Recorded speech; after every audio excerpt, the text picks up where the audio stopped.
भिशी स्वरूपात सुरू झालेल्या बचत योजनेचं एका पतसंस्थेत रूपांतर झालं। गेल्या 37 वर्षांच्या कालावधीत श्री गजानन नागरी सहकारी पतसंस्थेनं 100 कोटी ठेवींचा टप्पा गाठलाय। या पतसंस्थेनं सातत्यानं सभासदांना 15% लाभांश दिलाय। तसंच अ वर्ग ऑडिट असलेल्या या संस्थेच्या वतीनं सभासदांना ठेव पावती आणि सभासदांच्या पाल्यांना शैक्षणिक साहित्याचं वितरण करण्यात आलंय। कोल्हापुरातील मार्केट यार्ड रोडवरील पाटोळेवाडी इथं 1970 साली गजानन भिशी सुरू झाली। त्यानंतर 1989 मध्ये याच भिशीचं रूपांतर श्री गजानन नागरी सहकारी पतसंस्थेत झालं। सध्या संस्थेच्या 5 शाखा असून सुमारे 4540 सभासद आहेत।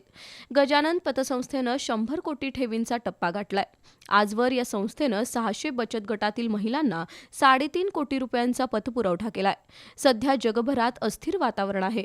आर्थिक क्षेत्र जोखमीचं झालंय, तरीही सभासदांचा विश्वासार्थ ठरवत गजानन पतसंस्थेच्या संचालकांनी पारदर्शी कामकाज केलंय। त्यामुळं सर्वसामान्यांसाठी ही पतसंस्था आधारवत ठरतीये। दरम्यान संस्थेचे चेअरमॅन श्री किरण पाटोळे, संस्थापक राजाराम पाटोळे यांच्यासह मान्यवरांच्या हस्ते सभासदांना ठेव पावतीचं वितरण करण्यात आलं। तसंच सभासदांच्या पाल्यांना शैक्षणिक साहित्याचं वाटप करण्यात आलं। यावेळी संस्थेचे व्हाईस चेअरमॅन प्रकाश पाटोळे, संचालक राजकुमार तोडकर, राजेंद्र भोसले, सुनील भोसले, संदीप पाटोळे, नितीन पाटोळे, अभिमन्यू शिंदे, धनंजय सरदेसाई, रुपाली पाटोळे, सुषमा शिंदे, व्यवस्थापक राहुल तरवडेकर, श्रीकांत देसाई यांच्यासह सभासद उपस्थित होते।